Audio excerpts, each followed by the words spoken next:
کوئی دن گر زندگانی اور ہے، اپنے جی میں ہم نے ٹھانی اور ہے۔ ہو چکی غالب بلائیں سب تمام، ایک مرگ ناگہانی اور ہے۔ جی قد و گیسو میں قیس و کوہکن کی آزمائش ہے، جہاں ہم ہیں وہاں دار و رسن کی آزمائش ہے۔ رگو پے میں جب اترے زہر غم تب دیکھیے کیا ہو، ابھی تو تلخی کام و دہن کی آزمائش ہے۔ آج 14 فروری ہے، رومان کا یا محبت کا عالمی دن، اور کل 15 فروری مرزا اسد اللہ خان غالب کی 152ویں یا 53ویں برسی ہے۔ تو اگر آپ کا رومان سے کوئی تعلق ہے، رومان پسند ہے، تب بھی غالب آپ کے کام آ سکتا ہے۔ یہ پری چہرہ لوگ کیسے ہیں؟ دنیا میں جب سے دنیا بنی ہے بے پناہ تخلیق کار آئے گئے اور کمال کے، ان میں سے کچھ کے شعر ہمارے ساتھ ہیں، کچھ کے جملے، کچھ کی کہانیاں، لیکن یہ جو اسد اللہ خان غالب ہیں، ہماری صحافت کی زبان میں، خبرگیری کی زبان میں، انہیں اگر لٹری لینڈ گریبر کہا جائے تو غلط نہیں ہوگا، کیونکہ یہ ہمارے دلوں پہ قبضہ کیے ہوئے ہیں اور ذہنوں پر سوار ہیں۔ اگر آپ کا ادب سے، اردو ادب سے ذرا سا بھی تعلق ہے، کوئی علاقہ ہے، تو غالب بات بے بات آپ کے سامنے آ کر کھڑا ہو جاتا ہے۔ میں مختصراً ڈاکٹر صاحب کے بولنے سے پہلے اپنی ذاتی زندگی سے ایک حوالہ یہ ہے، اور یہ میں فیس بک پہ لکھ چکا ہوں، جو دوست مجھے جانتے ہیں اس بات سے آگاہ ہیں۔ 91-92 کی بات ہے کہ میری آنکھ کا آپریشن ہوا، اور میں ایک ہی آنکھ سے دیکھتا ہوں۔ یہ بائیں آنکھ کا تو خطرناک معاملہ تھا، اور اس زمانے میں وہ فلمی سین ہوتا تھا بالکل، آپ کی جب آپریشن کے بعد آئی پیچ لگا دیتے تھے، اور حکم یہ تھا کہ سویرے آئی پیچ اتاریے گا یہ، اور رات بھر آنکھ پہ کچھ لگنا نہیں چاہیے۔ تو اگلے روز جب میں صبح اٹھا آپریشن کے بعد اور آئینے میں اپنے آپ کو میں نے آئی پیچ اتارا، تو یہ جو آنکھ کا سفید حصہ تھا یہ سرخ ہوا تھا خون بہنے کی وجہ سے۔ تو بخدا میرے ذہن میں جو پہلی بات آئی وہ یہ تھی کہ رگوں میں دوڑتے پھرنے کے ہم نہیں قائل، جب آنکھ ہی سے نہ ٹپکا تو پھر لہو کیا ہے۔ ایسا کیوں ہے؟ یہ غالب معمہ کیوں ہے، اور یہ بات بے بات ہمارے سامنے کیوں آ کر کھڑا ہو جاتا ہے؟ اس بات کو جاننے کے لیے، اس معاملے کو حل کرنے کے لیے arts council of Pakistan Karachi نے اور اس کے صدر احمد شاہ صاحب نے یہ طے کیا کہ ڈاکٹر نعمان الحق سے اس کے بارے میں بات کی جائے۔ نعمان صاحب کو کون نہیں جانتا، عالم ہیں، اسکالر ہیں، اور دنیا بھر کی بین الاقوامی یونیورسٹیوں میں، درسگاہوں میں انہوں نے پڑھایا ہے، کالم لکھتے ہیں۔ اور اگر آپ غالب کو پسند کرتے ہیں اور آپ نے محاسن کلام غالب کو نہیں دیکھا تو یہ بہت زیادتی کی بات ہوگی۔ اور سب سے بڑھ کر یہ کہ اس سماج میں، اس دانش دشمن سماج میں، اگر راشد کا یہ مصرع آپ کو تنگ کرتا ہے کہ آدمی کس سے مگر بات کرے، تو آدمی نعمان الحق سے بات کرے۔ جی ڈاکٹر ارشاد۔ جی میرے خیال میں پیرزادہ سلمان نے ٹھان لی ہے دل میں کہ مجھے شرمندہ کریں گے۔ میں بہت زیادہ شکر گزار ہوں احمد شاہ صاحب کا کہ اس موقع پر انہوں نے مجھے اس قابل سمجھا کہ میں آ کے غالب پہ گفتگو کروں۔ اور جو غزل آپ نے پڑھی، قد و گیسو میں قیس و کوہکن کی آزمائش ہے، اس کا ایک شعر میں بہت گایا کرتا تھا، اور آپ سے جو میرا تعلق ہے وہ اسی حوالے سے ہے۔ آپ کو یاد ہوگا غالب پر گفتگو میں نے کی تھی، زمانہ ہوا بالکل جب آپ نوعمر تھے، اور اس کے بعد سے پھر آپ سے ایک تعلق استوار ہوا، تو وہ اس میں مزید گفتگو آگے جا کے کروں گا۔ لیکن وہ غزل چونکہ آپ نے مجھے یاد دلا دی، تو اس کا ایک شعر ہے کہ نہیں کچھ صبح و زنار کے پھندے میں گیر آئی، نہیں کچھ صبح و زنار کے پھندے میں گیر آئی، وفاداری میں شیخ و برہمن کی آزمائش ہے، وفاداری میں شیخ و برہمن کی آزمائش، نہیں کچھ صبح و زنار کے پھندے، کیسا لفظ ہے پھندے میں، وفاداری میں شیخ و برہمن کی آزمائش ہے۔ دیکھیے یہ بات میں پہلے بھی کہہ چکا ہوں اور آج پھر کہہ دیتا ہوں، اور وہ یہ ہے کہ میرے لیے غالب پر ایک سیر حاصل گفتگو کرنا، ایک سیربینی گفتگو کرنا بہت مشکل کام ہے۔ بات یہ ہے کہ غالب کی شخصیت اور ان کے فن کی جو گوناگون جہات ہیں، ان کا کوئی کیسے احاطہ کرے۔ ایک جہت روشن، دوسری روشن تر، ہم ایک ہی پہلو میں محصور ہو کے رہ جاتے ہیں، بات آگے نکل نہیں پاتی۔ نظیر نیشا پوری کا مشہور شعر ہے، آپ سب لوگ جانتے ہیں، اب تو کلیشے ہی ہو گیا ہے کہ ز فرق توب قدم ہر کجا کہ بین گرم کرش میں دامن دل می کشت کے جا این جاست. یہ ہے جگہ، یہاں رک جائیے. میں امید کر رہا تھا کہ امینہ سید آئیں گی، انہوں نے کہا بھی تھا کہ وہ آئیں گی. ان کے ماموں تقی احمد سید صاحب BBC میں تھے، اور میں بھی اس زمانے میں BBC میں بھی تھا. جب میں اسٹوڈنٹ تھا میں نے کئی سال وہاں گزارے ہیں. تو جب ہماری وہ دوپہر کا ٹرانسمیشن، دوپہر کی مجلس ختم ہوتی تھی، تو تقی احمد سید، محمد غیور ایک تھے، ایک صحافی، ان کو لے کے وہ مجھے لے جاتے تھے LSE کے لاؤنج میں، اور وہاں بیٹھ کے وہ مجھ سے غالب کی غزلیں سنا کرتے تھے. تو مجھے یاد ہے کہ ایک شعر میں پڑھتا تھا، اور جیسے ہی میں دوسرے شعر پہ جاتا تھا وہ کہتے تھے آگے مت جاؤ، ہم تو اسی میں مبتلا ہیں، ابھی آگے کیوں جاتے ہو. مجھے یاد ہے میں نے وہ پڑھا، وہ پہلا شعر کہ مزے جہان کے اپنی نظر میں خاک نہیں، سوائے خون جگر سو جگر میں خاک نہیں. اس کے بعد وہ اگلا مصرع میں نے پڑھا کہ مگر غبار ہوئے پر ہوا اڑا لے جائے. تو ان کا بس کرو، رک جاؤ، ٹھہر جاؤ. ابھی تو میں پہلے ہی شعر میں محصور ہوں، کہاں آگے جاتے ہو، دوبارہ پڑھو پہلا شعر. تو یہ ہوا کرتا تھا. تو حقیقت یہ ہے کہ بہت مشکل ہے اس کے حصار سے، کسی پہلو کے حصار سے نکلنا، اس لیے کہ یہاں اس قدر روشنی ہے، اتنی چکا چوند کرنے والی، اور ان کا جو قار دریا ہے اس میں اتنی زیریں، طرح کی زیریں روئیں کہ وہ ادھر کھینچتی، یہ صورتحال ہے. ایک غزل مجھے یاد آ رہی ہے، اور میں بات وہیں سے شروع کروں گا. بہت ہی معروف غزل ہے، آپ سب لوگ اس غزل سے واقف ہیں، لیکن دیکھیے کہ غالب کی کوئی بات پیچ کے بغیر تو ہوتی نہیں ہے. درست. ہر چیز وہ پیچ ڈال دیتے ہیں کچھ نہ کچھ.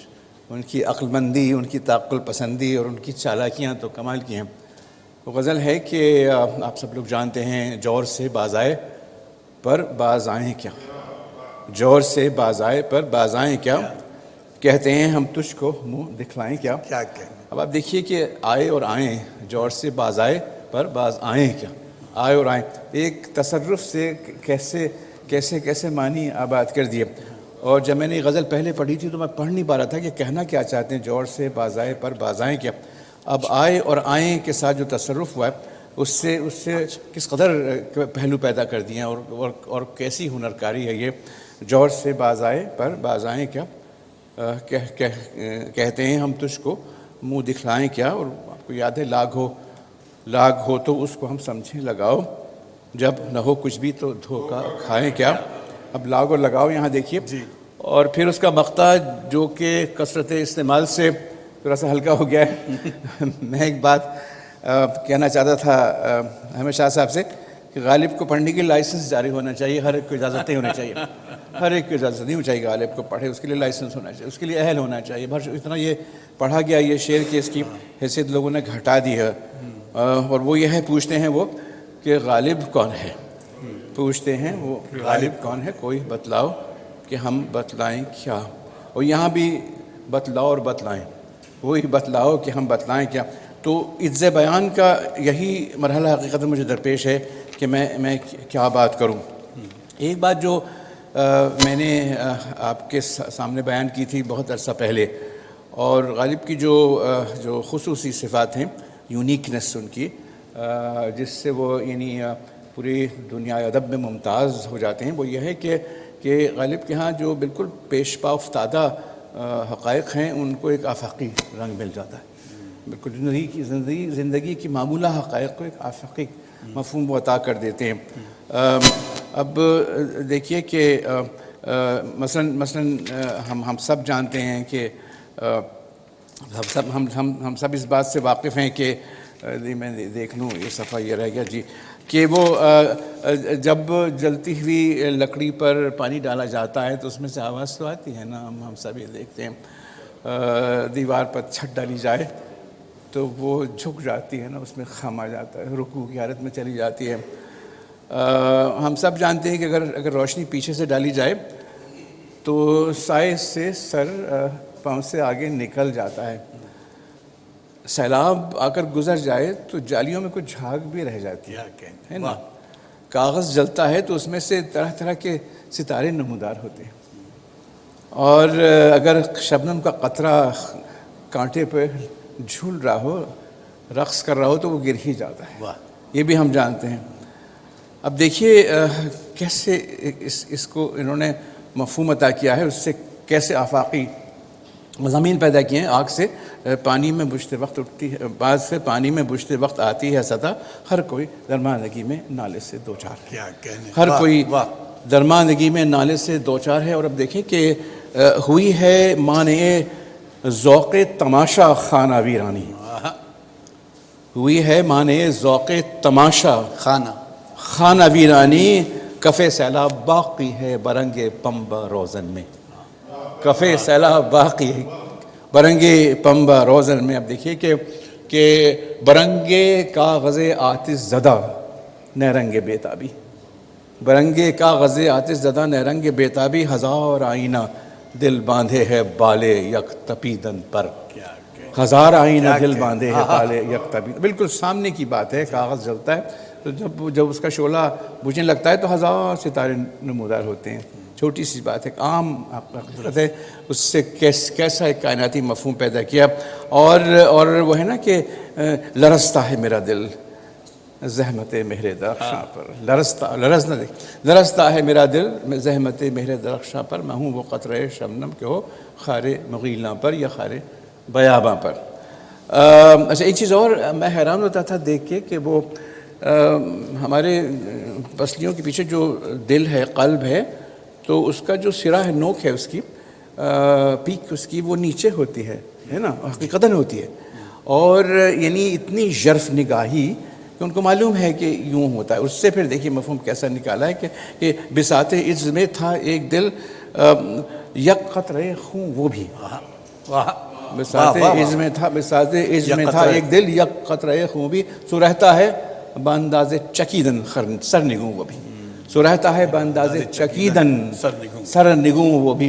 اچھا اس سلسلے میں ایک بات اور پہلو پیدا ہوتا ہے کہ غالب نے فارسی کے الفاظ اور فارسی کے محاورے انہوں نے بے تکلف استعمال کے لیے اور ان کو نبھا دیا، کمال یہ ہے جو کسی سے نہیں ہو سکا۔ فارسیت تو ہر جگہ ہے، اقبال کے یہاں بھی فارسیت ہے اور لوگوں کے یہاں بھی فارسی، لیکن انہوں نے کیا یہ کہ اس کو وہ اردو میں لے آئے اور اس طرح لے کے آئے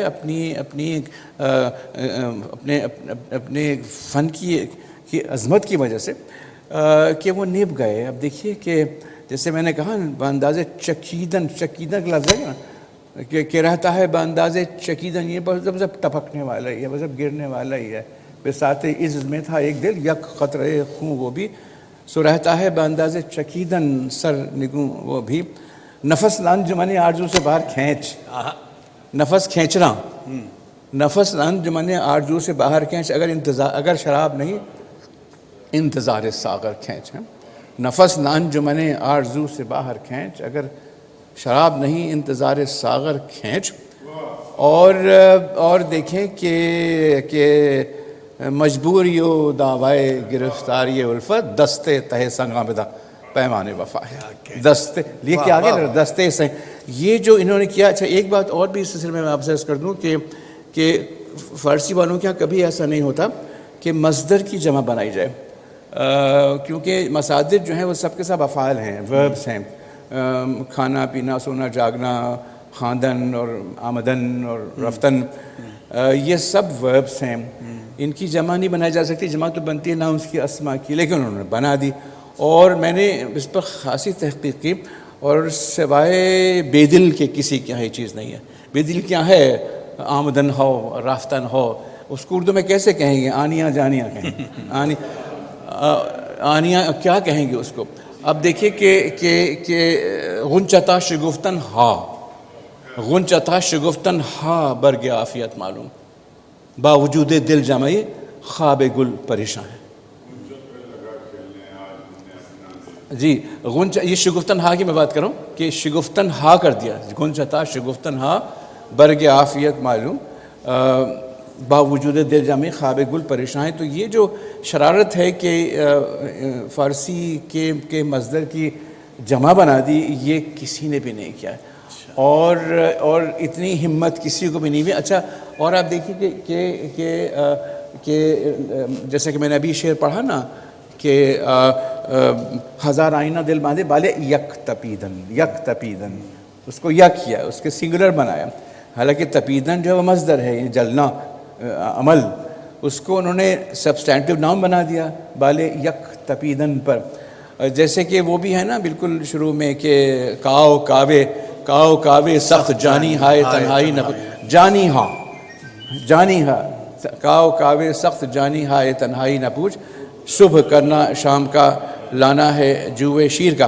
اچھا ایک بات جو میں نے آپ کو یاد ہوگا کہی تھی، اور چونکہ بہت پرانی بات ہے، آپ بہت نو عمر تھے، میں بھی نو عمر تھا میں اب بھی نو عمر ہوں، آپ بار بار آپ اب بھی نو عمر ہیں بے شک آپ، مگر اس سے بھی زیادہ میں نے اور بھی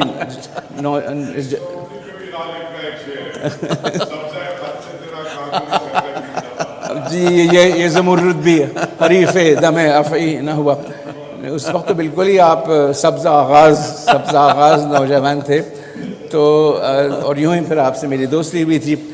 تو وہاں میں نے ایک بات قطع کلامی ہوتی ہے، چونکہ آپ وہ دوستی کا ذکر کر رہے ہیں تو آپ ایک تو وہ ضرور ذکر کیجیے گا کہ شب کو جی میں کیا آئی کہ اوریاں ہو گئے، جی کا استعمال ہے. اچھا تو میں نے ایک بات وہاں یہ کہی تھی کہ غالب کا سفر پیش پا افتادہ حقیقتوں سے آفاقیت کی طرف ہوتا ہے، یعنی from reality to metre physics.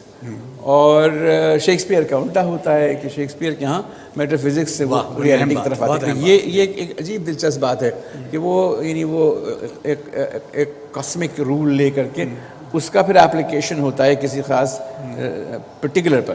ان کے یہاں پرٹیکولر سے یونیورسل ہوتا ہے، ان کے یہاں یونیورسل سے پرٹیکولر ہوتا ہے. اب آپ دیکھیے کہ مثلاً شیکسپیئر کے ہاں کہ but heaven in thy creation did decree that in thy face sweet love should ever dwell. کیا کہنے، واہ.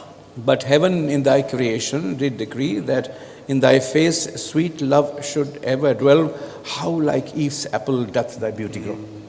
اب ایوس ایپل ایک ہے نا، it is a theological principle, it is mythological. یہ حقیقت تو نہیں ہے، یہ تو ایک میتھ ہے نا. ایوس ایپل ہاؤ لائک، جس سے گناہ ترغیب گناہ، ہاؤ لائک ایوس ایپل ڈتھ دائی بیوٹی گرو اف دائی سویٹ ورچو آنسر ناٹ دائی شو. یہ بالکل الٹ بات ہے. مجھے یاد ہے کہ میں نے وہ شعر پڑھا تھا کہ مانے وحشت خرامی ہائے لیلا کون ہے، مانے وحشت خرامی ہائے لیلا کون ہے، خانہ مجنون صحرا گرد بے دروازہ تھا. خانہ مجنون صحرا گرد بے دروازہ تھا. تو میں نے شیکسپیئر کی وہ مشہور سونٹ پڑھی تھی آپ کے سامنے، فیئرول thou art too dear for my possessing and like enough thou knowst thy estimate. پھر کہا کہ the charter of thy worth gives thee releasing my bonds in thee are all determinate. تو یہ جو چارٹر ہے ورتھ کا وہ تو پہلے سے ہے نا، ایسا نہیں کہ دیکھا پھر چارٹر پیدا ہوا، بلکہ چارٹر پہلے سے. the charter of thy worth gives thee releasing، بالکل اس کے معکوس ہے سفر. تو یہ ایک بات ذہن میں رکھنی چاہیے کہ زندگی کے جو عام حقائق ہیں، آگ بجھائی گئی تو آواز پیدا ہوئی اور کاغذ جلا تو اس میں سے ستارے نمودار ہوئے، اس سے جو ایک مفاہیم پیدا کیے ہیں کائناتی، یہ غالب کا ہی کام ہے. اور ہمیشہ سفر ایسا ہی ہوتا ہے، نیچے سے اوپر ہوتا ہے، اوپر سے نیچے نہیں ہوتا، جو کہ بالکل معکوس ہے شیکسپیئر کے. اچھا ایک چیز اور ہے، اور وہ ہے سب کے ہندی غالب کے یہاں. اب سب کے ہندی کیا، سب کے ہندی کا جو خصوصی پہلو ہے، جو اس کی سگنیچر ہے اس کا، وہ یہ ہے کہ حقیقت سے استعارہ بنایا گیا اور پھر استعارے کو حقیقت سمجھ کے مزید استعارے بنائے گئے. یہ ایک کھیل ہے اس کا، ایک نیٹ ورک ہے، جسے وہ ہنی کامب ہے، جیسے مکھی کا چھتا ہوتا نا، ایک سے ایک بنتا چلا جاتا ہے. حقیقت سے استعارہ، پھر استعارے کو حقیقت مان کر مزید استعارے پیدا کیے. اقبال نے کہا ہے نا کہ عشق تھا فتنہ گرو سرکش و چالاک میرا، آسمان چیر گیا نالے بے باک میرا. اب نالے کا آسمان چیرنا، اب دیکھیے یہ ہے کھیل سب کے ہندی کا. اور اس میں تو کمال کیا ہے غالب نے، اور اس کی مثال کہیں بھی نہیں ہے. وہ نگاہیں کیوں ہوئی جاتی ہیں یارب دل کے پار، واہ واہ، وہ نگاہیں کیوں ہوئی جاتی ہیں یارب دل کے پار، جو میری کوتاہی قسمت سے مشگاں ہو گئیں، کیا کہنا، جو میری کوتاہی قسمت سے مشگاں ہو گئیں۔ اب نگاہ جو ہے، نگاہ تو صلاحیت کا نام ہے، نگاہ کوئی مری چیز نہیں ہے، آنکھ تو ہے فزیکل، آنکھ کا دیدہ بھی ہے، لیکن نگاہ ایک صلاحیت کا نام ہے۔ وہ صلاحیت اس کو انہوں نے بنائی، اس کو انہوں نے حقیقت بنا دیا۔ اور وہ جو ہے وہ نگاہیں کیوں ہو جاتی ہیں یارب دل، تو وہ نگاہیں پار ہو رہی ہیں، وہ نگاہیں کیوں ہوئی جاتی ہیں یارب دل کے پار، جو میری کوتاہی قسمت سے مشگاں ہو گئے۔ اب دیکھیے کہ قید میں یعقوب نے لی گو نہ یوسف کی خبر، لیکن آنکھیں روزن دیوار زندہ ہو گئیں، لیکن آنکھیں روزن دیوار زندہ ہو گئیں۔ اور یہ کہ نہ چھوڑی حضرت یوسف نے یہاں بھی خانہ آرائی، سفیدی دیدہ یعقوب کی پھرتی ہے زندہ، سفیدی دیدہ یعقوب کی پھرتی ہے زندہ پر۔ تو یہ جو صورتحال ہے کہ حقیقت سے استعارہ، اور پھر استعارے کو حقیقت میں الجھانا، اس کا جو الجھاوا ہے حقیقت اور استعارے کا، یہ جو باہم دیگر ایک مبارزت ہے حقیقت اور استعارے کی، اس سے ایک ایسا لطف پیدا ہوتا ہے اور اس سے پھر غالب بنتے ہیں۔ وہ نگاہیں کیوں ہوئی جاتی ہیں یارب دل کے پار، جو میری مجھے یہ بہت تنگ کرتا ہے یہ شعر، جو میری کوتاہی قسمت سے مشگاں ہو گئیں۔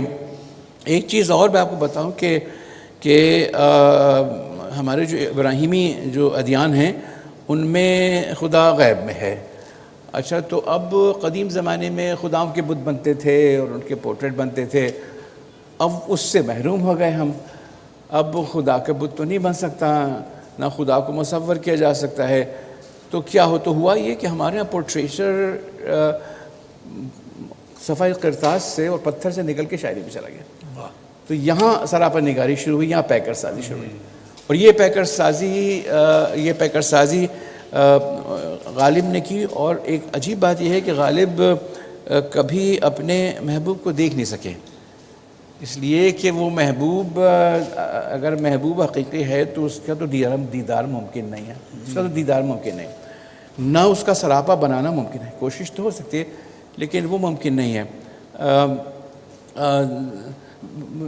احمد فراز نے کیسی اچھی بات کہہ دی کہ شاعری میں بھی اس جانے جاں کا سراپا سماتا نہیں، اور آنکھوں کی دیری نہ خواہش مکمل اسے دیکھنا، اور آنکھوں کی دیری نہ خواہش مکمل اسے دیکھنا، شاعری میں بھی اس جانے جاں کا سراپا سماتا نہیں، اور آنکھوں کی دیری نہ خواہش مکمل اسے دیکھنا۔ میں نامراد دل کی تسلی کو کیا کروں، یہ غالب ہے، میں نامراد دل کی تسلی کو کیا کروں، مانا کہ تیرے رخ سے نگاہ کامیاب۔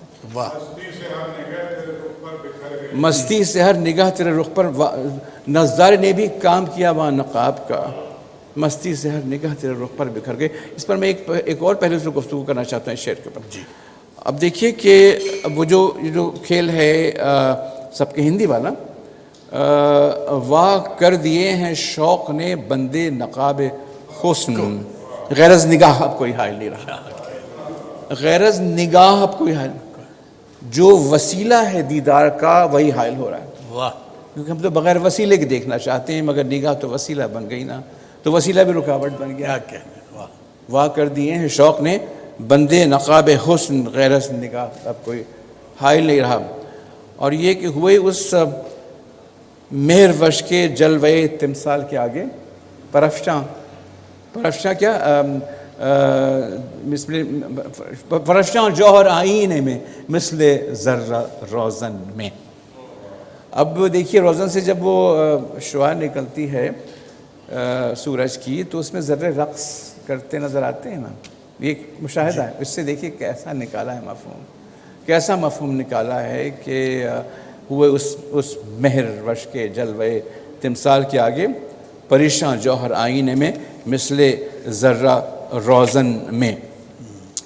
اچھا اب دیکھیے جو باتیں غالب کو غالب بناتی ہیں، مثال کے طور پر یہ جو کہا یہ جاتا ہے نا کہ ہر شاعر سبورژن تو کرتا ہے نا، بغاوت اور سرکشی تو کرتا ہے، لیکن غالب نے کیا یہ کہ انہوں نے سرکشی سے سرکشی کی، سبورژن کو سبورٹ کیا۔ تو اب وہ مثال کے طور پر محبوب کا جو ذکر ہے جس انداز سے میں سمجھتا ہوں کہ لگتا ہے مجھے جیسے دیکھیے کہ اس کو جذب کیا تھا جان ایلیا نے، ان کے ہاں بھی یہ چیز آ گئی ہے اور اس کی تفہیم ان کے ہاں بہت بہت بہت بہت ہی راسخ ہے اس چیز کی. عز و نیاز سے تو نہ آیا وہ راہ پر، دامن کو آج اس کے حریفانہ کھینچے، دامن کو آج اس کے حریفانہ. کس نے ایسی بات کی بتائی؟ عز و نیاز سے تو نہ آیا وہ راہ پر، دامن کو آج اس کے حریفانہ کھینچیے. ہمت دیکھیے، ہے وصل ہجر عالم تمکین و ضبط میں،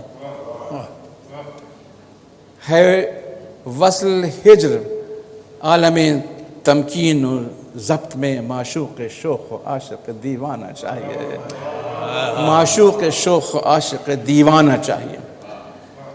تو یہ جو ہمت ہے، یہ جو سبورژن اور یہ جو دوہرا سبورژن ہے، یہ ان چند چیزوں میں سے ہے، بلکہ چند کیا بلکہ ان گناہوں صفات میں سے ہے جو غالب کیا موجود ہے. اچھا، کچھ چیزیں ایسی ہیں کہ جو غزل کے احاطے میں نہیں تھیں. بزرگ شبلی جیسے ہیں وہ یہ کہتے ہیں کہ غزل کا تعلق عشقیہ مضامین سے، لیکن جو چیزیں غزل کے احاطے سے باہر تھیں غالب اس کو بھی لے کے آ گئے اس احاطے میں، اور اس سے پھر غزل تشکیل دی. اور فاروقی شمس الرحمن فاروقی صاحب جو مجھے بہت یاد آتے ہیں، وہ کہتے ہیں کہ اقبال کا پیش خیمہ ہے وہ. ان کے یہاں اقبال کی جو غزلیں ہیں بال جبرائیل میں، بال جبرائیل جو غزلیں ہیں، غزلیات، وہ جو عموماً جو موضوعات ہوتے ہیں غزل کے اس احاطے سے وہ باہر ہیں، اور انہوں نے ان مضامین کو لے کر کے غزل بنا دی جو غزل کے احاطے میں نہیں تھے. اب آپ دیکھیے کہ جیسے ڈھانپا کفن نے داغ عیوب برہنگی، میں ورنہ ہر لباس میں ننگے وجود تھا، میں ورنہ ہر لباس میں ننگے وجود تھا، اور شوق ہر رنگ رقیب سر و ساما نکلا، قیس تصویر کے پردے میں بھی عریاں نکلا. قیس نہ اس میں کوئی پند و نصیحت ہے، نہ عاشقانہ بات ہے، نہ حکیمانہ مضمون ہے، لیکن کیسا شعر بنایا. یہ ہے شاعری. پوچھ مت رسوائی یہ انداز استغنائے حسن، پوچھ مت رسوائی یہ انداز استغنائے حسن، دست مرہون ہنا رخسار رہنے غازت، دست مرہون ہنا رخسار رنگے غازت تھا. اور ایک بات اور میں کہنا چاہتا ہوں کہ جو میں نے شروع میں ہی بات کہی تھی کہ ابراہیمی جو ادیان آئے تو ان میں یہ ہوا کہ زندگی کی اعلیٰ ترین حقیقتیں جو ہیں وہ پھر ان کا اظہار کیسے کیا جائے. خدا کا بت نہیں بنا سکتے، خدا کی تصویر نہیں بنا سکتے، تو کیا کیا جائے؟ تو وہ پھر ہمارے ہاں سراپا نگاری میں چلا گیا. تو مجھ سے لوگ کہتے ہیں کہ اسلامی تہذیب میں پورٹریچر نہیں ہے، میں کہتا ہوں ہے، شاعری میں ہے. ہمارے یہاں سراپا نگاری تو ایک بہت بہت اہم چیز ہے شاعری میں. تو سراپا نگاری کی وجہ سے جو تعلق غالب کو بصری فنون سے، ویژول آرٹ سے، جی، وہ کہیں بھی نہیں ہے. بصری فنون سے مثلا شوق اس دشت میں دوڑائے ہے مجھ کو کہ جہاں زیادہ غیرز نگاہ دیدہ تصویر نہیں، زیادہ غیرز نگاہ دیدہ تصویر نہیں. اور کیا وہ رہو رسم ثواب سے میں کیوں منحرف نہ ہوں؟ اس لیے کہ خط ہی ٹیڑھا تھا. خط اب قلم کا دیکھیں، خط ہے نا، کہ مجنوں لام الف لکھتا تھا دیوار دبستان پر، کہ مجنوں لام الف لکھتا تھا دیوار دبستان پر. زیادہ راہ کشش کاف کرم ہے ہم کو، زیادہ راہ کشش کاف کرم ہے ہم کو. تو سیاہی جیسے گر جائے دم تحریر کاغذ پر، سیاہی جیسے گر جائے دم تحریر کاغذ پر، میری قسمت میں یوں تصویر ہے شبہائے ہجراں کی. اب کہتے ہیں میں کیوں انحراف نہ کروں جب لکھی گئی میری قسمت تو قطعی ٹیڑھا کر دیا گیا تھا. دیکھیں نا، یہ کیلیگرافی سے جو مس ہے، بصری فنون سے، اور یہ جلوہ اور آئینہ، اس کے استعارے بہت ہیں غالب کے یہاں. سجل ورو برو ہے، سجل ورو برو جو مشگاں اٹھائیے، طاقت کہاں کے دید کا احسان اٹھائیے. صد جلوہ رو برو ہے جو مژگاں اٹھائیے، طاقت کہاں کے دید کا احسان اٹھائیے، اور کس کا سراغ جلوہ ہے حیرت کو اے خدا، کس کا سراغ جلوہ ہے حیرت کو اے خدا، آئینہ فرش شش جہت انتظار ہے، کیا شعر، کیا شعر، آئینہ فرش شش جہت انتظار، کس کا سراغ جلوہ ہے حیرت کو اے خدا، آئینہ فرش شش جہت انتظار ہے، تو اور آرائش خم کاکل، میں اور اندیش ہائے دور و دراز، کیا میں اور اندیش ہائے دور و دراز، اور گردش ساغر صد جلوہ رنگی تجھ سے آئینہ داری یک دید حیرام سے۔ واہ واہ واہ، یہ میں قطع کلامی ہوتی معافی چاہتا ہوں، لیکن آپ نے ایک دفعہ یہ ابھی شیکسپیئر بھی پڑھا، اور یہ جو شعر آپ نے ابھی پڑھا کہ تو اور آرائش خم کاکل، میں اور ایک دفعہ ڈاکٹر صاحب نے مجھے بتایا کہ ہم شیکسپیئر کا ڈرامہ اوتھیلو ڈسکس کر رہے تھے، تو اوتھیلو سب جانتے ہیں کہ اس کی بیوی کے خلاف اس کو بھڑکا دی جاتا ہے کہ وہ بے وفا ہے، اور تو اس پہ ڈاکٹر صاحب نے کہا کہ دیکھیں 2 مصرعوں میں پورا اوتھیلو بند کر دیا اس نے، تو اور آرائش خم کاکل، میں اور اندیش تماشا کر، تماشا کرے محو آئینہ داری، تجھے کس تمنا سے ہم دیکھتے ہیں، جہاں تیرا نقش قدم دیکھتے ہیں، خیاباں ارم دیکھتے ہیں، تیرے صرف قامت سے ایک قد آدم قیامت کے فتنے کو کم دیکھتے ہیں، تماشا کرے محو آئینہ داری، تجھے کس تمنا سے ہم دیکھتے ہیں، آرائش جمال سے فارغ نہیں ہنوز، پیش نظر ہے آئینہ، دیکھ رہے ہیں عکس شبیہ، پیش نظر ہے آئینہ دائم نقاب میں۔ تو یہ آپ کو کہیں بھی یہ بات نہیں ملے گی، اور غالب کے ہاں جو فنکاری ہے اور اس طرح سے فنکاری کہ پتہ نہیں چلتا کہ کیا کارگزاری وہ کر گئے۔ اب دیکھیے ان کا ایک شعر ہے کہ تیرا انداز سخن شان زلف الہام، تیرا انداز سخن شان زلف الہام، تیری رفتار قلم جنبش بال جبریل، تیرا انداز سخن شان زلف الہام، تیری رفتار قلم جنبش بال جبریل۔ اب اس شعر کے پہلے مصرعے کا ہر لفظ دوسرے مصرعے کے ہر لفظ کے برابر ہے عروضی اعتبار سے، تیرا تیری ہے نا، پہلے میں تیرا، دوسرے میں تیری، پہلے میں انداز، دوسرے میں رفتار، پھر سخن، پھر قلم۔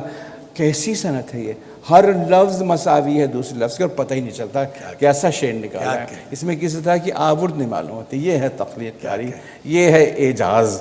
اب یہ کہ غالب تو معمہ ہی رہ جاتے ہیں نا آخر میں، بالآخر تو ایک راز ہی رہ جاتا ہے، ان کو ہم کیسے سمجھائیں سمجھ میں نہیں آتا ہے۔ اور یہ کہ انہوں نے اس سے پہلے میں نہیں سمجھتا کہ سوائے بے دل کے زبان کی نارسائی اور زبان کی ناکامی یہ کہیں اور ہے، کہیں اور ہے نہیں، جو اظہار ملفوظ نہیں ہوا، لفظ میں نہیں آیا، وہ بہتر ہے اس سے جو لفظ میں آیا، جو نہ کہا گیا وہ بہتر ہے جو کہہ دیا۔ اور یہ بات فیض صاحب نے بھی لے لی نا کہ عشق دل میں رہے تو رسوا ہو، عشق دل میں رہے تو رسوا ہو، لب پہ آئے تو راز ہو جائے، عشق دل میں رہے تو رسوا ہو، لب پہ آئے تو راز ہو جائے۔ تو ان کے ہاں بھی یہ بات ہے کہ میں کیا کہوں، فکر سخن یکنشا زندان یہ خاموشی، فکر سخن یکنشا زندان یہ خاموشی، دود چراغ گویا زنجیر بے صدا ہے، دود چراغ گویا زنجیر بے صدا ہے، ہاتھ دھو دل سے یہی گرمی کرندیش میں، ہاتھ دھو دل سے۔ دیکھیے اس میں آپ اس کی اسوات دیکھیں، دھو دل سے، ہاتھ دھو دل سے یہی گرمی گرندیش میں ہے، آپ گینا تندیے صحبا سے پگھلا جائے ہے۔ تو اب یہ سمجھ میں نہیں آتا کہ بات کہاں سے شروع کی جائے کہاں ختم کی جائے۔ تو اگر آپ کی اجازت ہو تو میں ایک سوال آپ کریں نہیں، اب یہ کہ آپ نے اپنی گفتگو کے آغاز میں کہا کہ غالب کو پڑھنے کے لیے لائسنس دینا چاہیے۔ جی اچھا، لیکن یہ ایک عجیب بات ہے کہ میں یہ دیکھتا ہوں کہ وہ کچھ لوگ اس کو مشکل پسند اور وغیرہ وغیرہ کہتے ہیں، لیکن اس کی جو ریچ ہے، جو رسائی ہے، وہ تو بہت ہی مادھوری ڈکسٹ کا بھی پسندیدہ شاعر ہے وہ۔ جی ہاں، وہ آپ سے جی، اور باتیں ہم بڑی بڑی کر رہے ہیں یہاں، لیکن یہ کہ وہ بھی پسند کرتی ہیں۔ اور میں وہ جو ٹی ایس ایلیٹ کو میں اکثر ایک بہت دہراتا ہوں، ایک ٹی ایس ایلیٹ کا فقرہ کیونکہ مجھے بہت پسند ہے، وہ اس لیے دہراتا ہوں کہ poetry communicates before it is understood. Yes. تو شاعری سمجھے جانے سے پہلے اپنا کام کر دیتی ہے. تو کہ یہ پہلو ذرا آہنگ، غالب کا جو آہنگ ہے، کیا وہ بھی تو یقیناً کوئی جادو کرتا ہوگا؟ میں نے ایک بات کہی تھی آپ کے سامنے، اور وہ یہ ہے کہ جب بچپن میں نے غالب کو پڑھا تو غالب میرے سمجھ میں نہیں آتے تھے، لیکن ان کا آہنگ، ان کی موسیقی، ان کی امیجری، وہ بجائے خود بامانی ہے میرے لیے اور سبھی کے لیے. سمجھ میں یعنی اس کا کوگنیشن ضروری نہیں ہے. ایک تو تھا کوگنیشن، یعنی اس کی گرفت، ایک تعقلاتی گرفت، ایک انٹلیکچوئل گراسپ، وہ ضروری نہیں ہے. کیونکہ ہم جب تجربہ کرتے ہیں تو اس کے کئی پہلو ہوتے ہیں، اس میں عقل بھی شامل ہے، لیکن اس میں ہماری سماعت، ہمارا امیجنیشن، آواز، صوت، یہ سبھی شامل ہیں. تو غالب کا آہنگ، ان کی امیجری، الفاظ کا چناؤ، در و بست کچھ ایسا ہے کہ وہ سمجھ میں نہ آئے تو یعنی اس کا کوگنیشن ضروری نہیں ہے. یہ میرا مطلب ہے. یعنی اس کی عقل کی گرفت میں آنا ضروری نہیں ہے اس کا، ویسے ہی اچھا لگتا ہے. کیا تنگ ہم ستم زدگاں کا جہان ہے. اب دیکھیے اس میں اسوات دیکھیے. کیا تنگ ہم ستم زدگاں کا جہان ہے، جس میں کہ ایک بیضۂ مور آسمان ہے. کیا تنگ ہم ستم زدگاں، ہاتھ دھو دل سے یہی گرمی گرمدیش میں ہے. آپ گینا تندیے صحبا سے پگھلا جا. تو یہ جو ہے کہ کیا تنگ ہم، اب ہم نے پڑھ لیا کیا تنگ ہم ستم زدگاں کا جہان ہے، تو اب سیلاب زدگان آپ نہیں کہیں گے، اب سیلاب زدگان ہی کہیں گے ہمیشہ کے لیے. تو یہ جو ہے نا، یہ جو، اور آہنگ کی تو اپنی حقیقت ہے نا. جی، آہنگ کی اپنی حقیقت ہے. اور غالب کا آہنگ ایسا ہے. پھر امیجری ساتھ سے چلتی ہے کہ اب یہ ہے نا کہ وہ جیسے میں نے یہ غزل جب پڑھی تھی، قدو کی سو میں قیسو کوہکن کی آزمائش ہے، تو ہر شعر میری سمجھ میں نہیں آیا تھا. لیکن اب دیکھیں کہ تو اور آرائش خمِ کاکل، میں اور اندیشہ ہے دور و دراز، اس میں ایک شعر میں یاد کر رہا ہوں کہ کیا کہ دکھ تیرے میں جہائے دراز کا ہے نا. تو اور سوئے غیر نظر ہے تیز تیز، میں اور دکھ تیرے میں جہائے دراز. اب دکھ کا لفظ آئے نا، آگے فارسی کی ترکیب آ رہی میں جہائے دراز اور دکھ میں جہائے دراز، تو وہ ایک دم سے جو لفظ دکھ کا لے کے آ گیا نا، اس کا جو اس میں جو ایک آہنگ ہے، اس میں جو موسیقی تھی، اس کی تو اپنی حیثیت ہے نا. میں اور دکھ تیری میں جہائے دراز کا. تو یہ بات تو ہے کہ شاعری تو آوازوں کا بھی تو کھیل ہے نا. بے شک. اور پھر اس میں امیجز بھی ہیں. امیجز کا آپس میں ان کا ربط اور ان کا بامانی ہونا منطقی اعتبار سے کوئی ضروری تو نہیں ہے. درست. واہ واہ، تو یہ بات ہے. کیا عمدہ گفتگو ہم نے سنی. کوئی تب لکھے پڑھے لوگ بیٹھے ہیں، کوئی بات اچھا چلنے دیں. تو وہ ایک دفعہ وہ ایک دوسری بات جو آپ اکثر کرتے ہیں، وہ میں چاہتا ہوں کہ آپ اس پہ تھوڑا سا بات کریں. وہ یہ کہ یہ بڑے خیالوں کو بہت، جب مثال کے طور پر مارکسزم ایک کی جو ایک تھیوری ہے پوری، آپ دیکھیں کہ وہ غالب جو دو مصروں میں باندھ دیتا ہے. جی. غارت گر ناموس نہ ہو گر ہوس زر، کیوں شاہد گل باغ سے بازار میں آوے. یعنی مارکسزم کو دو مصروں میں میرے نزدیک باندھ دیا. اسی طرح کریٹیوٹی کی ڈیفینیشن جو ہے وہ کوئی بیان نہیں کر سکتا کریٹیو پروسیس ہوتا کیا ہے. جی. تو میں ایک دفعہ غالب کو پڑھ رہا تھا، تو میں نے ایک شعر میری نظر سے گزرا. تو وہ بدخو کے تحیر کو تماشا جانے، غم و افسانہ کے آشفتہ بیانی مانگے. میرے نزدیک تو کریٹیوٹی کی یہ ڈیفینیشن اس نے دے دی. یہ جو بڑے خیالوں کو بہت ہی اختصار سے باندھنا، یہ اس صلاحیت میں نے یہ شعر پڑھا. ہاں شاید مشہور. ہاں بالکل. جی. حیران ہوں پھر مشاہدہ کس حساب میں، حیران ہوں پھر مشاہدہ ہے کس. وہ میں نے یہ شعر پڑھا یوسفی صاحب کے سامنے، تو انہوں نے کہا کہ بھائی کیسا سخت لفظ ہے بدخو، کیسا سخت، اور بہت سخت لفظ ہے نا. کیا کہ تو وہ بدخو کے تحیر کو تماشا جانے. بھائی کیا کہنے. تو وہ بدخو کے تحیر کو تماشا جانے، غم و افسانہ کے آشفتہ بیانی مانگے. غم و افسانہ کے آشفتہ بیانی مانگے. کہ وہ بدخو اور میری داستان عشق طولانی، وہ بدخو اور میری داستان عشق طولانی، عبارت مختصر قاصد بھی گھبرا جائے ہے مجھ سے، عبارت مختصر قاصد بھی گھبرا جائے ہے، کبھی نیکی بھی اس کے جی میں گر آ جائے ہے مجھ سے، جفائیں کر کے اپنی یاد وہ شرما جائے ہے مجھ سے۔ اچھا پھر یہ کہ جو مطلب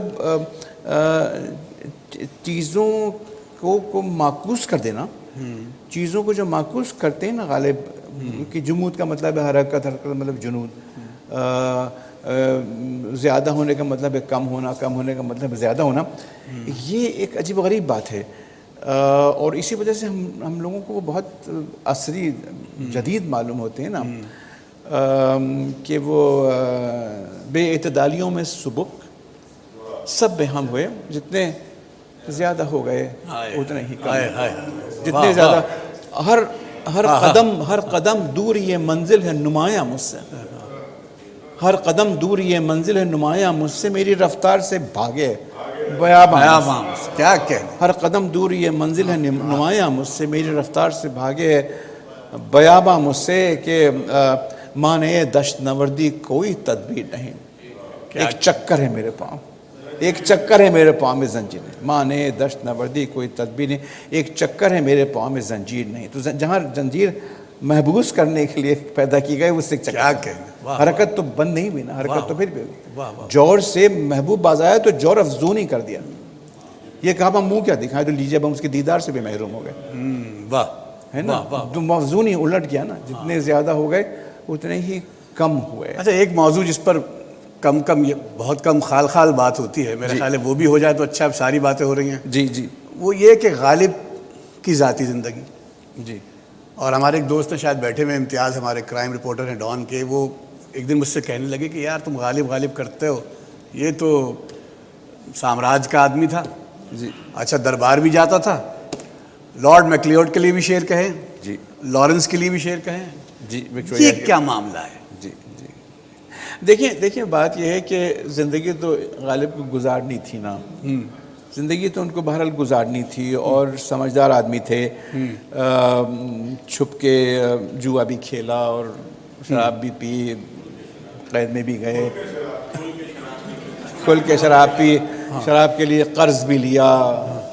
اس کو لکھا بھی، قرض کی پیتے تھے میں، اور غالب نے آخری جو اشعار کہے بالکل، تو وہ مجھے فارسی میں ہے، مجھے یاد نہیں ہے، لیکن کچھ اس طرح کی بات تھی کہ میرا علاج تو شراب ہی، میرا علاج شراب تھی، میرا علاج تھا شراب، تو میں اب اس سے بھی گزرا، یہی کہا کہ میں اس بیمار کا علاج تو شراب ہونی چاہیے تھی، لیکن اب میں اس سے بھی گزر گیا، بالکل انتقال سے کچھ 4-5 دن پہلے۔ تو یہ ہمت تو یہ ہے کہ ان کے ہاں ایک پریگمیٹزم غالب کیا ہے، اصل میں بڑا سوال اس سے یہ ابھرتا ہے کہ وہ تخلیق کار اور اس کی زندگی کو الگ الگ کر کے، تخلیق کو اور تخلیق کار کی زندگی کو الگ الگ کر کے دیکھنا چاہیے، یا کوئی ان میں میل ہو؟ یہ بہت، یعنی ہم 100% تو الگ نہیں کر سکتے، لیکن ایک بات یہ ہے کہ تخلیق کار کا پرسونا بالکل ہی اور ہوتا ہے۔ کچھ لوگ آپ جانتے ہیں کہ کس قدر بد دماغ متکبر ہوتے ہیں، لیکن کس قدر ان کے اشعار میں کس قدر انکسار ہے، کتنا انکسار ہے نا، ایسے لوگ ہیں جو جا کے بڑے لوگوں میں اور وہ بادشاہوں میں اور عمرا میں بیٹھنا پسند کرتے ہیں، لیکن باتیں کرتے ہیں غریبوں کی، تو ایسا تو ہوتا ہے، ایسا تو ہوتا ہے۔ مجھے لگتا ہے بعض لوگوں کو دیکھ کر کے کہ ان کے اندر شاعر تو کچھ اور ہی ہے، یہ وہ تو نہیں جنہوں نے یہ شعر کہا تھا۔ تو یہ بات تو ہے، وہ تخلیق کار کی دنیا تو اور ہوتی ہے نا، جی وہ تو وہ تو کچھ اور ہی صورت حال ہے۔ جی جی جی، فاطمہ کچھ بات کرنا چاہ رہی ہیں، مجھے لگ رہا ہے۔ جی جی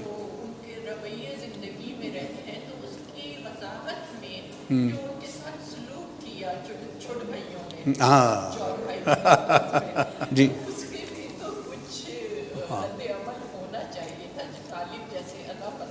ہاں، اچھا دوسری بات یہ ہے، ابھی آپ کرتے ہوئے سبق کی ہندی میں اردو شعر کا حوالہ دیا، تو میں اس خیال میں تھی کہ سبق کی ہندی سے ہندوستان کی فارسی شاعری کے لیے استعمال ہوتا ہے۔ کیا چیز؟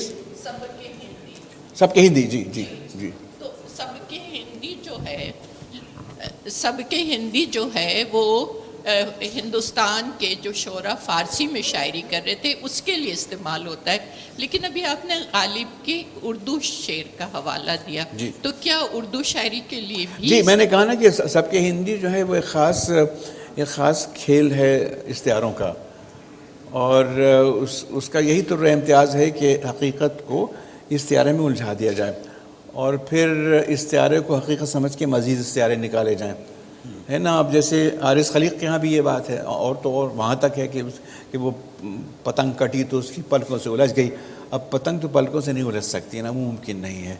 تو وہ گویا ایک طرح سے وہ بھی سب کے ہندی کا ہی کام ہے کہ ایک غیر مرئی چیز سے الجھاوا اس سے تعلق یہ ہے. اب نگاہ جیسے ہے، نگاہ تو ایک صلاحیت کا نام ہے.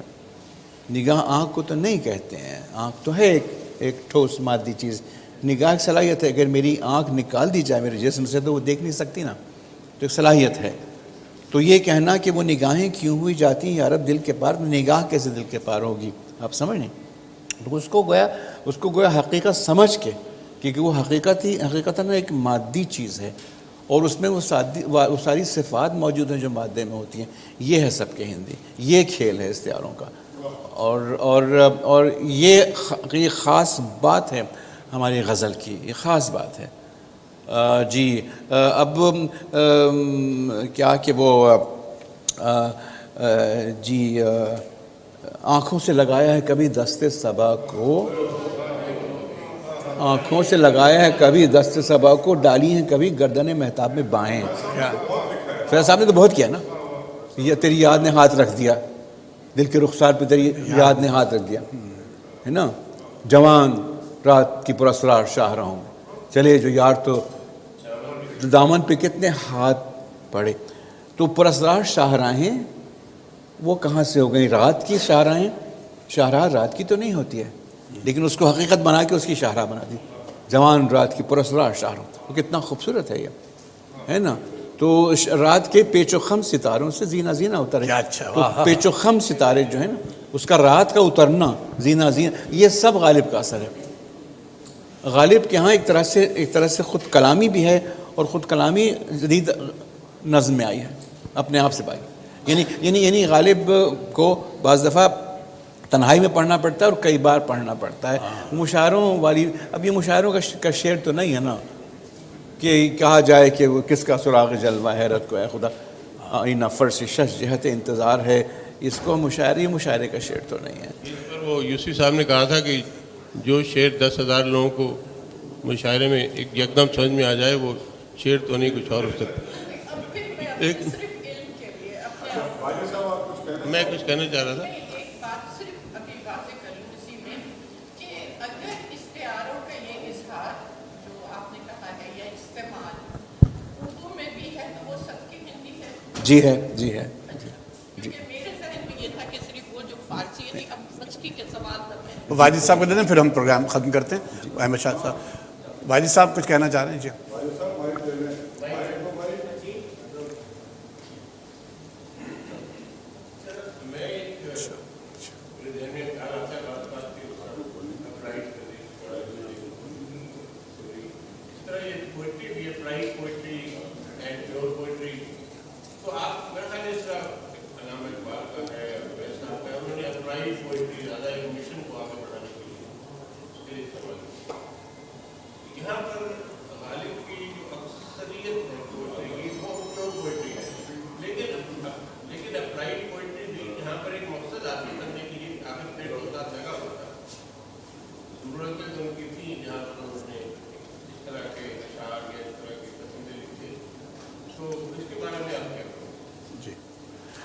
جی یہ بہت اہم بات آپ نے کی.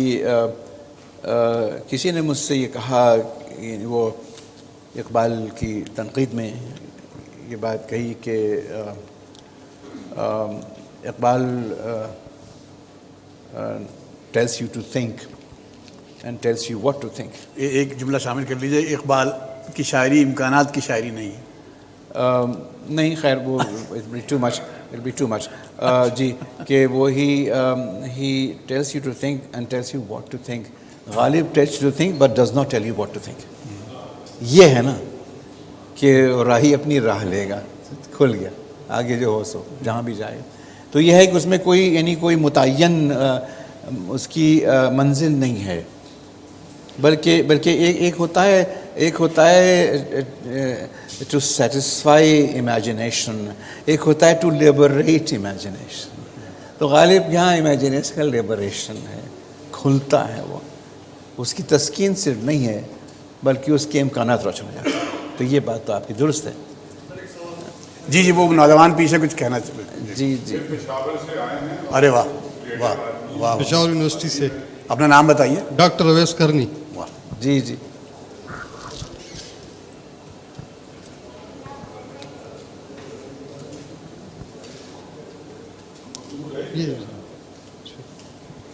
سر, یہ مرزا غالب صاحب کے بارے میں جب بھی ہم سوچتے ہیں تو ایسا نہیں لگتا کہ جو متضاد افکار و نتائج جو ناقدین نے فراہم کیے ہیں تو گنجین ایمانی کا طلسم کھلنے کی بجائے بند سا ہونے لگا ہے. ماہرین غالب کی موشگافیاں اتنی بڑھنے لگی ہے, لیکن ساتھ ساتھ اگر ہم غالب کی چالاکیاں ذہن میں رکھ کے, کیا ہم اسے ایک چالاک شاعر کہہ سکتے ہیں جو کہتا ہے کہ مبر گمان توارد بشیر من کا دزد متاع من زنہا خان ازل بردست. یعنی میرے شعر میں کوئی توارد نہیں ہوا, اگر کسی شاعر سے یا اس کی زمین سے وہاں میرے قدم پڑتے ہیں تو دراصل عالم ارواح نے, میں اس شاعر نے میری متاع چرا لی تھی, بس میں ذرا بعد میں آ گیا, وہ مجھ سے پہلے ہو گیا. یا اگر وہ یہ کہتے ہیں کہ بظاہر تو سب یہی کہتے ہیں کہ ریختہ کہ تم ہی استاذ نہیں ہو غالب, کہتے ہیں اگلے زمانے میں کوئی میر بھی تھا. اب یہاں جو اس کی چالاکی جو اس کے لہجے سے متعین ہوتی ہے کہ ریختہ کہ تم تو استاذ ہو ہی, یہ تو سب کو ماننا پڑے گا کہ تم ہو ہی استاذ, لیکن کہتے ہیں اگلے زمانے میں اب اس کو سوالیہ کوئی میر بھی تھا. جی یہ جو پینتھرے بدلتا ہے اور اس کی طرح لڈو کی طرح وہ گھماتا ہے معانی کو, تو جی آپ کی اس بات سے مجھے, یا پھر جس شعر کو سر کہا جاتا ہے عموماً مولانا غلام رسول مہر نے بھی اور یوسف سلیم چشتی نے بھی اور نظم طباطبائی نے اور حسرت نے بھی, سب نے تقریباً اس شعر کی یہی تشریح کی ہے کہ مدعا عنقا ہے اپنے عالم تقریر کا. آپ تو اس کو پکڑ ہی نہیں سکتے چاہے آپ کتنے ہی دام بچھائیں. لیکن چونکہ غالب کے ساتھ ہم جیتے رہتے ہیں, ان کے صبح بھی ہو جاتی ہے شام بھی ہو جاتی ہیں, اور وہ ہمارے اندر اتنے آ گئے ہیں, اب ہم اس کے ساتھ ساتھ جو یعنی ہر عہد میں چاہے ہم اقبال کی بات کریں, فیض کی کریں, لیکن ہر جگہ ہمیں غالب ہی غالب نظر آتے ہیں. چاہے ناصر کاظمی کی بات کریں کہ وہ شخص تو شہری ہی چھوڑ گیا, میں باہر جاؤں کس کے لیے, تو تھی وہ ایک شخص کے تصور سے, اب وہ رہنائی ہے خیال کہاں. یا فیض کی پوری نظم مجھ سے پہلی سی محبت میرے محبوب نہ مانگ, اور غالب کہتے ہیں کہ تیری وفا سے کیا ہو تلافی کے دہر میں, تیرے سوا بھی ہم پہ بہت سے ستم ہوئے, پوری ترقی پسند تحریک آ گئی. تو یہاں جو جس بات کی طرف سر میں اشارہ کرنا چاہتا تھا کہ غالب جب وہ کہتے ہیں کہ مدعا عنقا ہے اپنے عالم تقریر کا, مجھے یوں لگا جیسے یعنی یہ ان کا ظاہر ہے کہ یہ تو جس کے سر پہ یہ معنی کا پرندہ بیٹھ گیا وہ تو بادشاہ ہو گیا. تو جس قدر آپ دام بچھا سکتے ہیں بچھا دیں, جس روز یہ معنی کا پرندہ آپ کے ہاتھ میں آ گیا تو آپ بادشاہ ہو گئے. چلیے جواب لے لیتے ہیں. Thank you sir. جی ڈاکٹر صاحب. جی آپ کی بات سے مجھے مکمل اتفاق ہے, اور غالب کی چالاکیاں تو کمال کی ہیں نا. آپ بہادر شاہ ظفر کو خبر ہوئی کہ غالب شیعہ ہیں, لفظ شیعی ہونا چاہیے شیعہ نہیں, لیکن بہر تو انہوں نے معلوم کرایا کہ سنا ہے کہ تم شیعہ, تو اس کے جواب میں یہ نہیں کہا کہ میں شیعہ نہیں ہوں, بلکہ سوالات کی بوچھار کر دی کہ میں تو ماورا ہوں, نہری ہوں, میں کیسے شیعہ ہو سکتا ہوں, میں تو صوفی ہوں, میں کیسے دہری ہو سکتا ہوں. یہ نہیں کہا کہ میں نہیں ہوں, صوفی کیوں کر ہوئے جو کہ ہوئے, کیا دہری کیوں کر ہوئے جو کہ ہوئے صوفی, شیعی کیوں کر ہوئے ماورا ہوں نہری, جن لوگوں کو ہے مجھ سے عداوت گہری کہتے ہیں مجھ کو رافضی و دہری, دہری کیوں کر ہوئے جو کہ ہوئے صوفی, شیعی کیوں کر ہوئے ماورا ہوں. یہ نہیں کہا کہ میں شیعہ نہیں ہوں, سوال کرتے چلے گئے, جواب نہیں دیا. میں نے ایک دفعہ ان سے ڈاکٹر جمیل جاربی سے کہا کہ دیکھیے اقبال کہ ہاں جہاں لفظ اللہ آتا ہے وہ ہاں کے ساتھ آتا ہے, اگر ہا ادا نہ کیا جائے تو مصرع بحر میں نہیں رہتا. یہ کمال کی بات ہے. تو فقط اللہ ہو اللہ ہو اللہ ہو اللہ اللہ کہیں گے تو مصرع نہیں رہے گا بہن. یقین اللہ مستی خود گزین ہے, یقین اللہ مستی. ہم اقبال بھی اقبال سے آگاہ نہیں ہے, کچھ اس میں تمسخر نہیں, واللہ نہیں, واللہ نہیں. تو ہا آتا یہ کا احتیاط بہت ہے. مگر دیکھیے غالب سے خطا ہو گئی کہ عزیز و اب اللہ ہی اللہ ہے, اللہ کے عزیز و اب اللہ ہی اللہ ہے. تو اچھا اب یوں آتا ہے کہ وہ یوں آتا ہے مصرع کہ عزیز و اب اللہ ہی اللہ ہے. عزیز دمِ واپسی برسرے راہ ہے نا, دمِ واپسی برسرے راہ ہے, عزیز و اب اللہ ہی اللہ ہے. تو اس دوسرے میں تو ہا آ گیا, پہلے میں نہیں آیا. تو انہوں نے کہا نہیں ہی لگایا ہے نا بعد میں, وہ لفظ الگ کیا لیکن ہاں تو آ گیا اللہ ہی, تو اللہ ہی ہو گیا نا وہ. تو اس کو اگر ایک لفظ تصور کیا جائے تو وہاں بھی آ گیا. تو اس کیسی چالاکی ہے, کیسی چالاکی. اگر دم رک کر بند ہو گیا, اس میں ایک رک کم کر دیا تو روک بھی دیا نا اس کو, مصرع کو ہی روک دیا ہے نا. جی جیسے کہ وہ کہ بیار لا بادئے گلگوں بیار برس, بیار فارسی لا اردو, وہی دوہرا دیا. لا بیار لا میں گلگوں بے بار برس, وہی کلمہ پہلے فارسی میں پھر اردو میں, فارسی میں پھر اردو, 2 بار کیوں کہا؟ لیکن اس کو جو دہرایا ہے اس سے بے چینی ظاہر ہوتی ہے نا, جلدی کرو شراب لاؤ شراب. جیسے بچے کہتے ہیں سٹ ڈاؤن بیٹھو سٹ ڈاؤن بیٹھو. 2 بار کہا بیار لا میں گلنار گو بے بار برس. یہ کیا بات ہے؟ یہ ہے چالاکیاں ان کی. اور یہ جو ہے عزیز و اب اللہ ہی اللہ ہی اللہ ہے, اس میں آ گیا نا اللہ ہی اللہ ہے, اللہ وہاں بھی آ گیا, ہاں گرایا نہیں اس کو. تو یہ ہے چالاکیاں ان کی. اور یہ بہت ہی عقل مندی کی بات ہے. لوگ کہتے ہیں نا غالب دنیا کا ذہین ترین آدمی تھا. مجھے اس بات کے ماننے میں کوئی تعامل نہیں ہے. اس شعر میں بھی انہوں نے ایک دیکھیے کس طرح استعمال کیا, بہت مشہور ہے, غالب نام آورم نام نشانم مقرس ہم اسد ہی ہم. تو اس میں بھی انہوں نے جو ہے ایک استعمال اسی طرح اسد اللہ اور رسول اللہ. آپا کچھ کہنا چاہ رہے ہیں؟ آپا نہیں, اسد اللہ اور اسد اللہ ہی, اسد اللہ ہی, پہلے اسد اللہ, پھر اسد اللہ ہی, اسد اللہ یم, اسد اللہ یم. ادھر سے کوئی سوال نہیں آ رہا. بالکل. شکیل صاحب. جی بالکل کریں. آپ نے پہلے بولا تھا کہ لائسنس ملنا چاہیے غالب کو سمجھنے کے لیے. تو مجھے یہ پوچھنا تھا آپ سے کہ ینگسٹرز جس طرح سے آج کل کے نوجوان ہیں وہ غالب کو کس طرح سے ڈیپلی سمجھے, کیونکہ بہت ڈیپتھ ہے ان کی, ہر سینٹینس میں بہت ڈیپتھ ہوتا ہے. تو ان کو سمجھنے کے لیے کس طرح سے بہتر پڑھا جا سکے تاکہ وہ گہرائیاں سمجھ آ سکیں ہمیں, جس گہرائیوں سے انہوں نے لکھا تھا یا جو گہرائیاں وہ کہنا چاہ رہے تھے. جس طرح سے آپ نے اتنی خوبصورتی سے سمجھایا, اور زیادہ محبت ہو گئی ہے غالب سے. تو وہ گہرائیاں ہمیں کس طرح سے سمجھ میں آ سکتی ہیں؟ پڑھا تو آسانی سے جا سکتا ہے, لیکن جنہیں نارمل اردو نہیں سمجھ آتی ان کو وہ گہرائیاں کیسے سمجھ میں آنی چاہیے؟ دیکھیے میں نے جو بات کہی تھی لائسنس کی, وہ تو آپ جانتی ہیں کہ میں نے ازراہ مذاق ہلکی بات کہی تھی, ازراہ تفنن ایک بات کہی تھی, جس کا دل چاہے پڑھے غالب کو. لیکن اس کے تمام وسیلے تو موجود ہیں نا. اب بہت اچھی ویب سائٹ ہے فرانسس پرچرڈ کی, بہت ہی اچھی ویب سائٹ. یعنی ایک ستم ظریف یہ ہے کہ میں پاکستان میں غالب کو پڑھاتا ہوں, میں کولمبیا کی ویب سائٹ استعمال کرتا ہوں. ایک لفظ کا مطلب, اس کا لٹرل مفہوم, اور جن لوگوں نے اس شعر کے بارے میں جو کہا ہے وہ سب موجود ہے. پرچرڈ غالب آپ گوگل کر لیجئے, اس میں وہ دیوناگری اسکرپٹ بھی ہے, اردو اسکرپٹ بھی ہے, اس میں ٹرانسلیٹریشن بھی ہے, اس میں نارمل رومن بھی ہے, ایک کلک سے ہو جاتا ہے, اور وہ بہت ہی کام کی چیز ہے. تو وہ کوئی مشکل کام نہیں ہے. اور بہرحال کوشش تو کرنا پڑتی ہے نا, کوشش تو کرنا پڑتی ہے. شیکسپیئر بھی تو آسان نہیں ہے, آسان تو نہیں ہے شیکسپیئر. وہ تو کرنا پڑے گا, اس کے بغیر نہیں ہو سکتا. اس میں ان کے ہاں داخلے کے لیے تھوڑی سی محنت تو کرنی پڑے گی, انہیں جانے نہیں دیں گے اندر, وہ اندر نہیں جانے دیتے ہیں, وہ روک لیتے ہیں, راستہ روک لیتے ہیں. کیا ہے دیکھیے کیسا اچھا شعر ہے کہ بک جاتے ہیں ہم آپ متاع سخن کے ساتھ, بک جاتے ہیں ہم آپ متاع سخن کے ساتھ, لیکن عیار طب خریدار دیکھ کر, بک جاتے ہیں ہم آپ متاع سخن کے ساتھ, لیکن عیار تب خریدار دیکھ کر. تو خریدار کی عیار بھی تو دیکھنا چاہیے نا کہ ہے کون خریدار. شریف احمان صاحب کچھ کہنا چاہ رہے ہیں. جی نہیں جی مائک ہاں.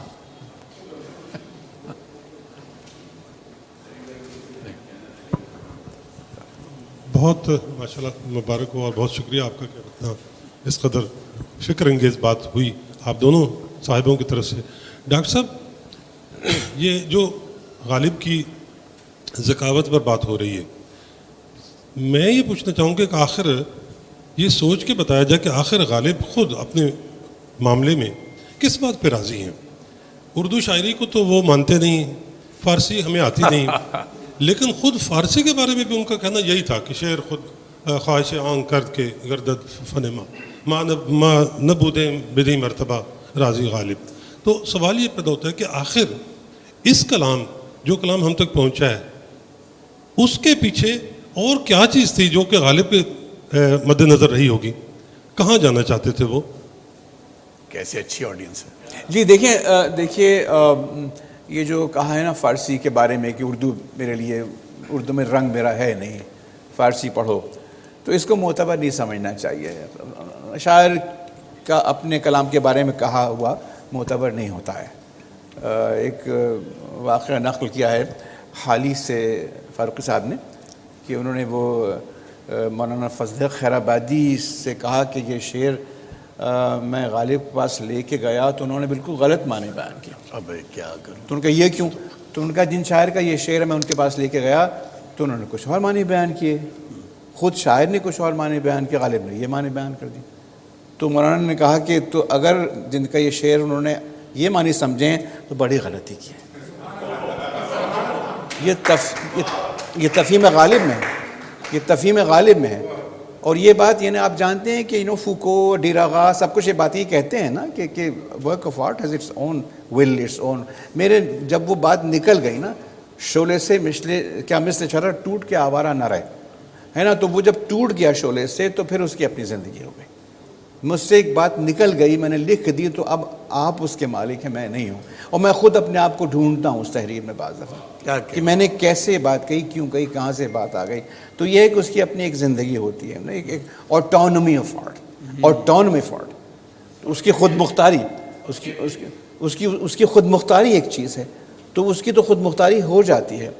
غالب نے جہاں اپنے آپ کو سمجھایا انصاف نہیں کیا، بالکل انصاف نہیں کیا، تو اس کو چھوڑ دیجیے آپ. تو وہ بات تو ایسی معتبر نہیں ہے. اقبال نے اپنی شاعری کے بارے میں کیا کہ کچھ کہا، لیکن اقبال جیسا شاعر کہاں ہے ہمارے یہاں، اتنا بڑا شاعر. تو یہ بات ہے. اور بہت فارسیت پسندی تو بے تحاشا میں تھی، اور قدیم فارسی، اور وہ پرانے وہ پہلوی زبان کے الفاظ وہ لے کے آ جاتے ہیں. دستمبو جیسے، دستمبو تو پرانا لفظ ہے جو استعمال بھی نہیں ہوتا تھا، وہ لے کے آ گئے. پھر وہ کیا نام ہے قسمیں کھاتے ہیں، تو جو زورویسٹرن اسکرپچرس ہیں ان کو قرآن کے بعد لاتے ہیں. یعنی ہمت دیکھیے، قرآن کریم کی قسم اور زند و پازند کی قسم، اس سے آگے بڑھ کر زند و پازند کی ہمت دیکھیے، اس سے آگے بڑھ کر وہ جو کیا نام ہے جو زرتشتی ہیں اسکرپچرس، اس کی قسم وہ کھاتے ہیں. تو بہت زیادہ ہے ان کے ہاں ایک فارسیت پسندی غالب کے ہاں. لیکن ان کی ذہانت، ان کی ذکاوت، ان کی شرارت ایسی ہے کہ وہ تو اور یہ بات نہیں بھولنی چاہیے کہ غالب سب سے بڑا نثر نگار ہے اپنے زمانے کا، آج کا بھی بہت بڑا نثر نگار ہے. ان کے نثر میں جو بے ساختگی ہے، جو روانی ہے، اور جس طرح سے وہ گفتگو کرتے ہیں، اس کی تو کہیں مثال نہیں ہے نا. تو اردو میں تو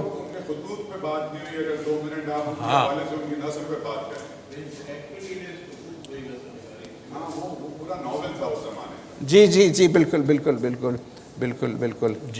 نہیں یہ بات سمجھنی چاہیے کہ کوئی مثال اس طرح کی نثر کی ہے نہیں. اور اس میں انہوں نے تکلف کو نکالا، بے ساختگی پیدا کی، براہ راست گفتگو کی. پھر یہ کہ وہ شخص بالکل آخر تک انہوں نے یعنی اپنی موت کو بھی ایک دلچسپ چیز بنایا، اس میں کوئی تاریکی نہیں پیدا کی، اس حالت میں بھی تاریکی نہیں پیدا کی. ہر سال انہوں نے اپنی پیشن گوئی کرتے تھے یا پیش گوئی کرتے تھے کہ میں مر جاؤں گا. مرتے نہیں تھے. تو خط لکھا کسی نے کہ بھائی آپ نے تو کہا تھا کہ آپ مر جائیں گے, تو آپ تو نہیں مرے. تو بولے کہ بھائی وبا پھیلی ہوئی تھی, ہر مر رہا تھا, میں بھی مر جاتا اس کے ساتھ, تو میں نے مناسب نہیں سمجھا. یہ ہے نثر کہ بھائی کیسی باتیں کرتے ہو. میرا حال پوچھتے ہو, کل پڑوسیوں سے پوچھنا, کل پڑوسیوں سے جا کے پوچھنا. کسی نے ان کو آخر عمر میں ماں کی گالی لکھ کے بھیجی. اچھا, تو یہ کہا کہ اس بدبخت کو, بد نصیب کم نصیب کو تو گالی دینے کی بھی تمیز نہیں ہے. کیا کہنے. ارے بابا, ماں کی گالی بچے کو دیتے ہیں, بہن کی گالی جوان کو دیتے ہیں, ادھیڑ عمر کے شخص کو بیوی کی گالی دیتے ہیں. اور بڈھے کو بیٹی کی گالی دیتے ہیں. یہ کیا بات, یہ ہے ان کی ظرافت اور ذکاوت اور تخلیق کاری. تو مشتاق یوسفی صاحب کا جب انتقال ہوا تو افتخار عارف صاحب نے مجھ سے کہا کہ, بلکہ میں نے لکھا بھی اخبار میں, کہ غالب کے بعد اردو کے سب سے بڑے نثر نگار غالب کو پہلے. تو وہی بات آپ کی. جی اس پر عوان صاحب کام ہونا چاہیے, بہت کم کام ہوا ہے. اصل میں بات یہ ہے کہ وہ ان کی شاعری ایسی چھا گئی نا, اتنی چھا گئی کہ وہ ہم نے اس طرح توجہ نہیں کی. بھائی بہت اتنا بڑا شاعر, عمدہ گفتگو ہوئی. اور جی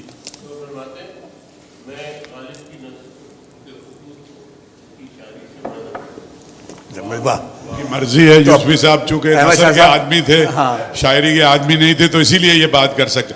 نہیں پہلے تو میں ایک عرض کروں, پھر میں آگے اس کو کروں. عرض یہ ہے کہ آپ نے غالب کے شکریہ میں وہاں باقاعدہ ادا کروں گا. ابھی تو میں ایک سامع کے طور پہ ایک بات کرنا چاہ رہا ہوں. وہ یہ کہ آپ نے جب ذکر کیا اور آپ نے جان بھائی کا ذکر کیا, تو آپ ایک آدمی کا نام بھول گئے جو قریب تر آدمی ہمارے عہد کا, عزیز حامد مدنی, جن کا سب سے زیادہ اگر غالب کی نکتہ آفرینی اور غالب کا کسی سے آیا تو وہ شعر آپ کو خود پتہ ہے کہ بے شمار شعر ہیں ان کے. اور ایک شعر میں بھی آپ کو غالب کا سنانا چاہتا ہوں, آپ کے حافظے میں اگر ہو تو. یاد کر وہ دن کے ہر یک حلقہ تیرے دام کا, انتظار سید میں خود دیدہ بے خواب تھا. انتظار سید میں خود دیدہ بے خواب تھا. واہ واہ. جی تو یہ عجیب و غریب شعر. آپ سب کے آنے کا بہت شکریہ. آئیے شاہ صاحب.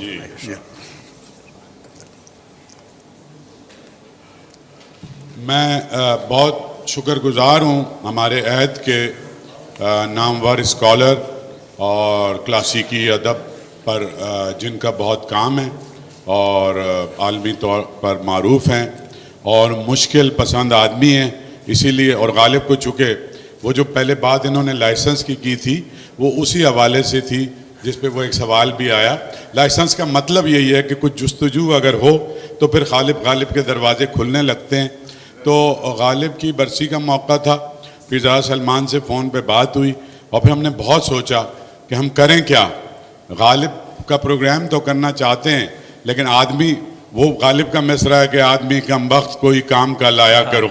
تو ہم میں یہ جرأت نہیں تھی کہ غالب کے جو فرمان ہیں اس سے روگردانی کریں.